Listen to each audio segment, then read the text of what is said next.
moment with all of you. Welcome to El Centro de la Raza. I'm so thrilled that all of you are here. Thank you to our canvassing hosts, the Washington Physicians for Social Responsibility.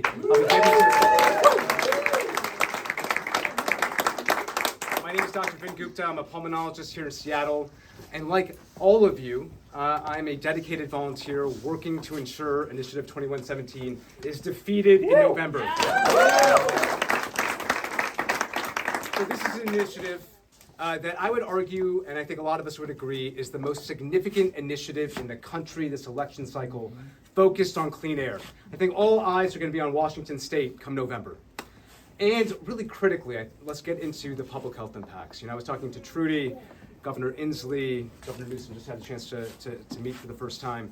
And we were talking about how this is a deceptive initiative written by an extremist millionaire. And what's going to happen if this initiative passes? Well, we're going to see more toxic pollution in the air that we breathe. Our vital waterways here in Washington State, including, by the way, used for salmon protection, for our fish habitats, would be under risk. We're seeing that our state transportation budget would be nearly cut by a third. What does that mean for worsening commutes? Increased traffic. It's not good for your lungs if you're breathing in that poor air just sitting on I-5. So what are we going to do about it? More broadly, just yesterday, I think some of you may have seen this study, more broadly beyond those direct impacts, we're seeing that the environment around us, the way that it's changing, doesn't just impact the extreme heat that we feel on our skin or the air pollution that we're breathing into our lungs.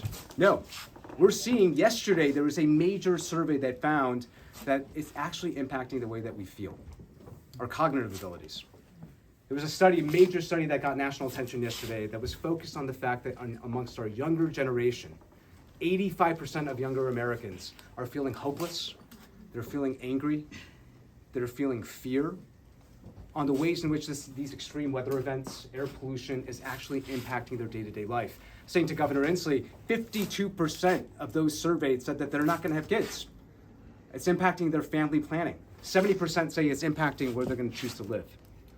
And what do they all say? 96% of those surveyed were Democrats, younger Americans, 74% Republicans. And what did they say?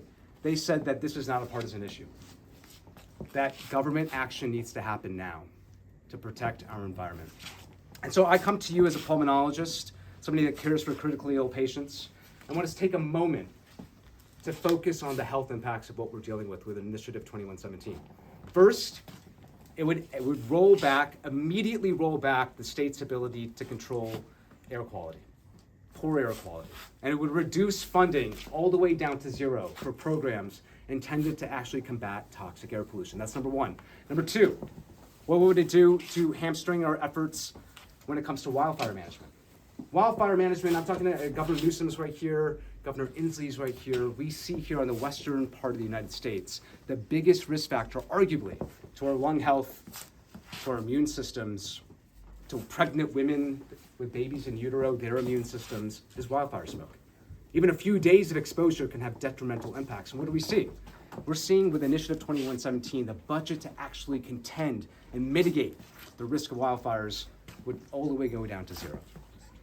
Number three, the state transportation plan. We don't talk a lot about this, but that transition from diesel to electric school buses, why does that matter? Well, diesel exhaust is one of the biggest risk factors for the development of childhood asthma. My wife's a pediatrician. Thank you for letting me bring my kids here. I thought there'd be a lot more kids. But one of the biggest risk factors is exposure to diesel smoke. And this is going to reduce the ability of us to transition to electric school buses. That's important for lung health. Whether we're talking about kids. By the way, for adults, it's one of the biggest risk factors if you have chronic exposure for the development of non-tobacco lung cancer. That is important. We need to talk about more of these impacts. And then lastly, I'll just say, when it comes to HVAC improvements, air conditioning upgrades, air filtration upgrades, the budget for that would be completely gutted. And this matters. I was talking to Governor Newsom, Governor Inslee earlier, thanking them for all that they've done throughout the pandemic, leading the country. First on the pandemic, now on climate.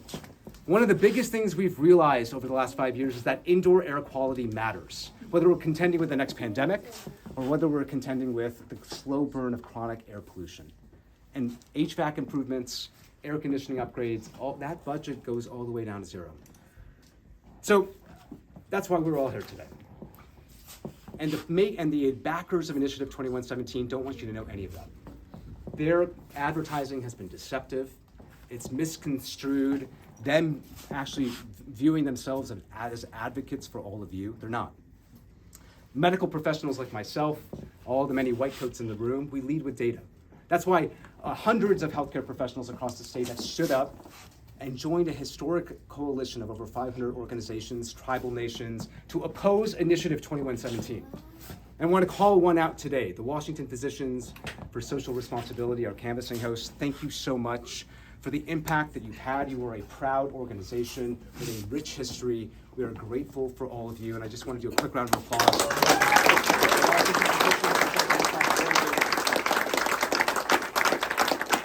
And so with that, the incredible leaders I have behind me, they're truly national icons. It's really hard to overstate it. Senator Saldana, Governor Inslee, thank you for ensuring that Washington State is a leader on climate action and will remain so. We are grateful for you.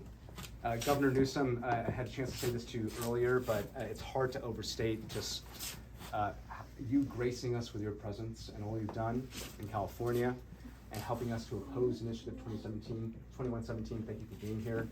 And so with that, I would just say we all recognize the stakes. This is a bellwether for the country on this vital issue. That's why you're all here. Thank you very much. And with that, I'd like to introduce Miguel Maestas from El Centro de la Raza.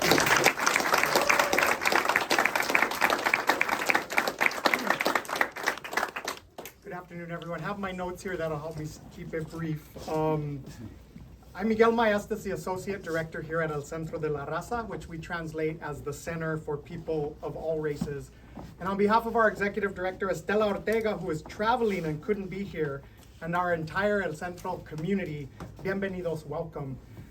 We are honored that this No on 2117 rally is here at El Centro. And a special thanks to the campaign and our friends with the Washington Physicians for Social Responsibility for including us today. Governor Inslee, welcome back. We're so appreciative of your friendship and support over these many decades. And Governor Newsom, welcome. We're so honored that you're here at El Centro. El Centro started with the peaceful occupation of this it was an abandoned school building, this historic building that we're in. And over the course of 52 years, it has transformed into a sprawling community hub that provides 43 programs and services in the areas of human and emergency services, including food and health programs, children and youth services, education and asset building programs, affordable housing and small business and workforce development and advocacy and community organizing. Annually, El Centro de la Raza reaches about 21,000 individuals, equating to over 5,000 households with the help of hundreds of volunteers.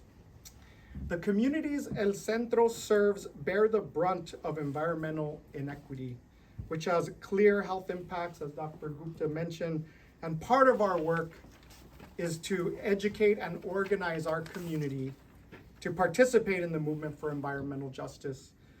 And we want to be clear, Initiative 2117 flies in the face of our work here at El Centro in building what Dr. King referred to as the beloved community. So it's so important that we highlight these stark impacts for the voters. It would make life more difficult for working families. It would make environmental injustices even more severe, especially for communities of color. It would make the air we breathe dirtier, the water we drink more polluted, and it would push accessible transportation further out of reach of low-income families. That is why El Centro de la Raza is proud to be one of the 500 organizations and tribal nations to oppose 2117. This initiative, backed by a millionaire hedge-owned funder, is an affront to our organization and the communities we serve. I want to thank the incredible leaders standing alongside me here, and it's an honor to share the stage with you. I'm thrilled you get to see a little slice of the vital community work we do here at El Centro. And now I'm proud to turn it over to a true champion for environmental justice and community organizing, our friend and sister, Senator Rebecca Sanchez.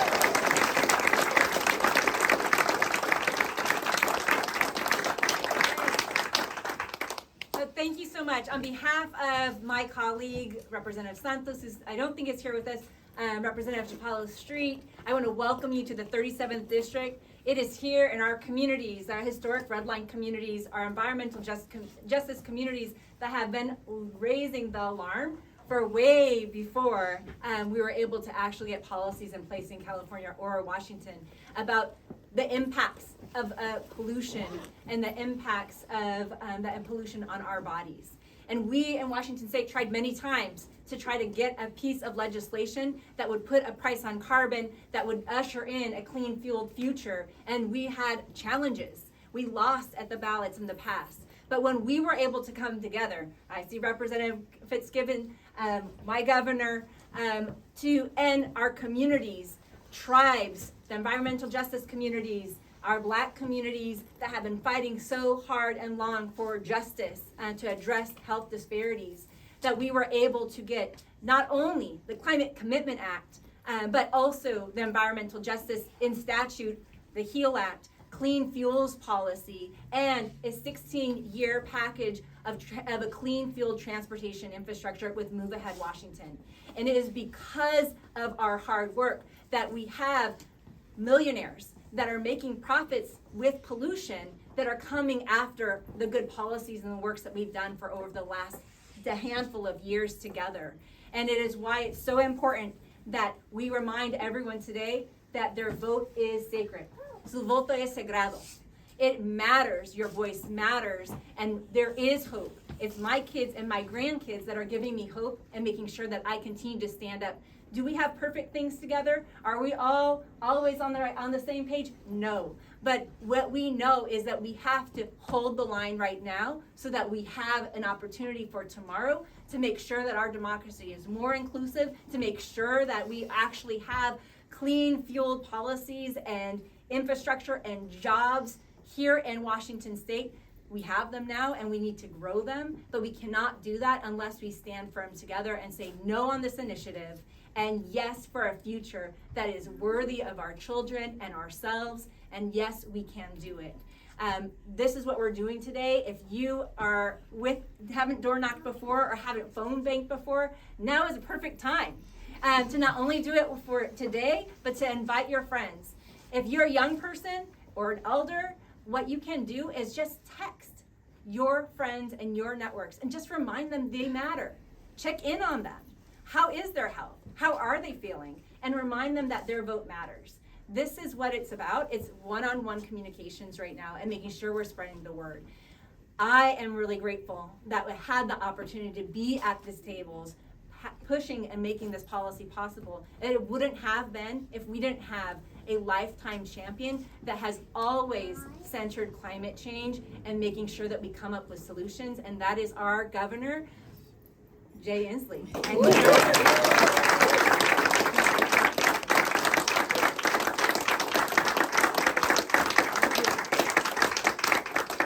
Yes, well, listen, I learned something here today. I've been searching for this answer I could not figure out. And listening to Dr. Gupta, I finally got the answer to this question, because he told us that the toxins from burning fossil fuels demonstrably has reduced cognitive abilities. It has the capability of doing that. Finally, we figured out what happened to Donald Trump. I was really trying to figure it out. We finally got the answer. You've heard my spiel 10,000 times. I want to make sure we thank Steve Thuringer, Mylon Tai. Have we got anybody else? Round of applause for all these legislators. They were heroes.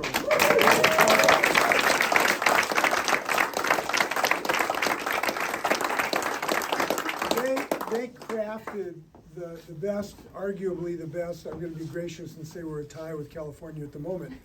But I do think it's the best because I think we have actually the best way to embed environmental justice in our cap and trade system. And I'm very proud of that because these are the people who are living next to the freeway and next to the cement plants. And those kids are getting to the Hispanic community, the Black community, and the tribal communities are breathing this stuff. So I'm really glad that they really embedded environmental justice in everything they did. Just a couple thoughts when you are doorbilling. First, you're the most important people in the world today to my grandchildren because you're going to be willing to go out there with shoe leather and get some more votes. So I want to personally thank you.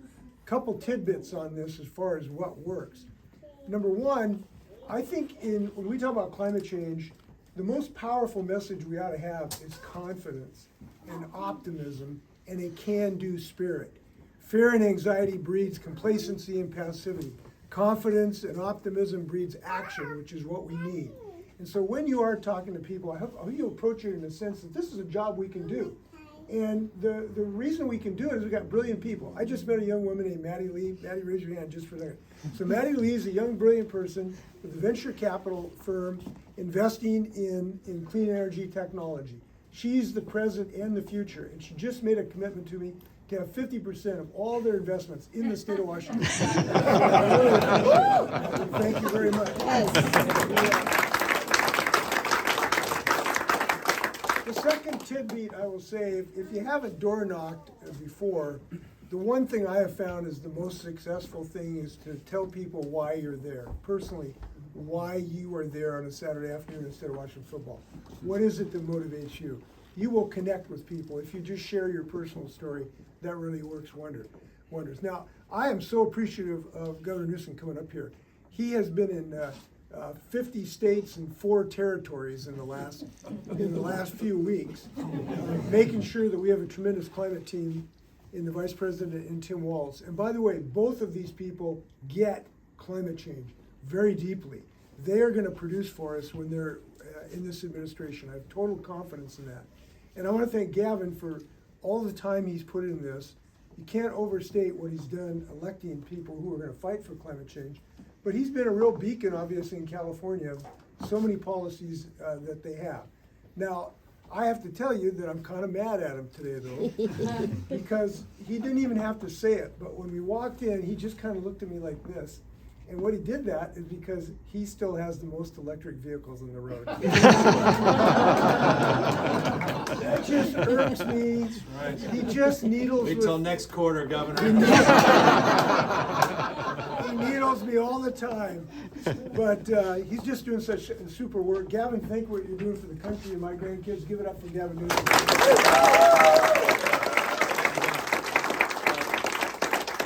Thank you. First of all, thank you all for being here on a Saturday. I know it's always raining and cold and windy, so I won't even bring that up. But particularly on a day like this, it obviously means a great deal to the governor and the coalition and all of you that have worked so hard to get this far as it relates to defeating this effort to roll back progress.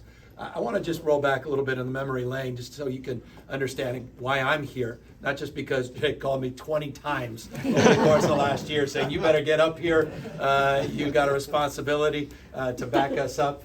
We're proud of what we're doing, but a lot of folks are saying we're turning Washington into California as if that's somehow pejorative or somehow so negative. So he's blaming me for a lot of stuff. But I'm here for a reason and purpose, and I think Dr. Gupta made the point. All eyes are on this.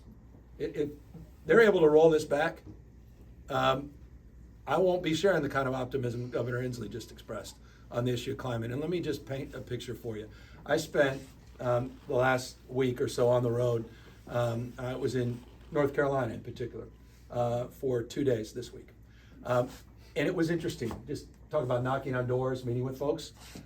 They just experienced one of the most deadly storms in American history. The worst death toll, 230 plus people, plus still a lot of people missing that lost their lives, the worst hurricane since 2005 in Katrina.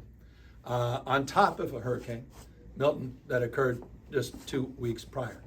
Not one person brought up the issue of climate change.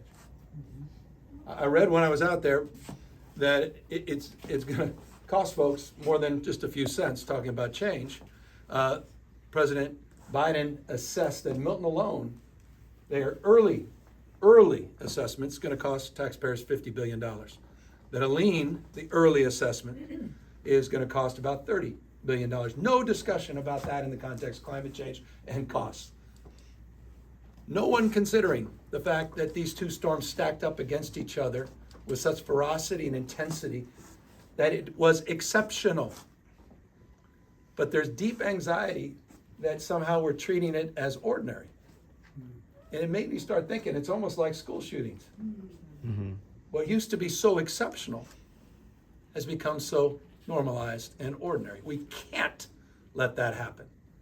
And that's why you cannot allow your progress to be defeated, because it will be a proof point in this agenda to roll back progress. You're seeing those points of pressure all around the world, not just all across this country. Ask Justin Trudeau.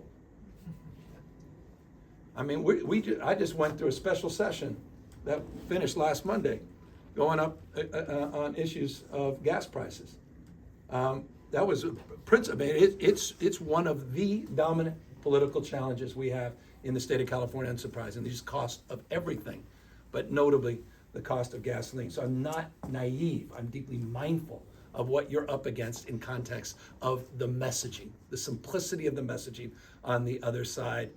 But that said, you don't have to believe in science. You have to believe your own damn eyes. Mm-hmm. You know, I live in a state where places, traditions, lifestyles are being eliminated. We lost 3 towns. They don't even exist anymore. Grizzly Flats, Greenville, California, and of course Paradise, California, wiped off the map. I mean, we were talking a moment ago, a couple people, I said, joking about the rain. I said, I'd love to see the rain. We've had 7 out of the last 10 years of exceptional drought. And then I've had 2 of the last 3 years with an exceptional problems of floods, simultaneous droughts and flooding. The extremes that never could have imagined we would experience in our lifetime. And so I'm here because I'm mindful of the moment we're living in. Just briefly, and I'll close. I also think we should keep in mind that this used to not be partisan. Mm-hmm. I mean, the whole idea of cap and trade, so much more wisdom in cap and invest, by the way. I'm gonna figure out how to change our name, but it's so right on. But the origin story there about Republicans. It's interesting fact. I walk in my office every single day. It used to be Ronald Reagan's office. Don't boo. Mm-hmm. But it's interesting. In the modern California environmental movement, the modern version, started in 1967 when Ronald Reagan was governor of the state of California. He created the California Air Resources Board. It was to address the issue of tailpipe emission. It was to address the issue of everybody fleeing and frustrated in Southern California, notably in LA, because of all the smog. Mm-hmm. And people had enough. And he needed to address the unique status and nature of topography and the issues of industrial policy as it relates to the state of California. And he went to his friend, another Republican by the name of Richard Nixon, President Nixon, who in the Clean Air Act in 1970 codified California's ability and leadership and provided California a waiver to allow us to lead on our low carbon green growth, particularly as it relates to the issue of tailpipe emissions. It's an interesting fact that was followed up years later with a Republican governor by the name of Arnold Schwarzenegger that signed our cap and trade bill in the city and county of San Francisco. And it was a point of pride that I was the host mayor at the time, working with your mayor at the time, Greg Nichols, because we were trying to reconcile the lack of federal leadership as it relates to Kyoto protocols. And we focused bottom up, not just top down. And Mayor Nichols and I and others, 400 bipartisan mayors across the country, signed what was the equivalent of the Kyoto protocols and made a commitment at the local level to advance the cause. I don't know what the hell's happened to us, that this stuff has become so partisan and so polarizing, because it's the one thing we all have in common, the commons. And so I'm just grateful for you for not giving into any cynicism, any of the fear, any of the negativity and the anxiety to be here today, to be here every day in this cause. And I really appreciate punctuating this cause, not just some academic climate issue, not some GSG thing, but it's about health, mental health, not just physical health, brain health. It's about all these challenges and the dis-ease that we have in the world we're living in, where we feel more and more isolated, more and more disconnected, where we feel, when we talk about deficits, this dignity deficit, where people feel, we're being talked down to or past one another. And so I just think this is, back to Governor Inslee's very optimistic spirit, an agenda that can bring people together. And so I'm honored to be here as a sister state, to encourage you to do everything you can, and to keep the progress. You're making tremendous progress. You're winning this battle, but don't think for a second that this thing is completely won.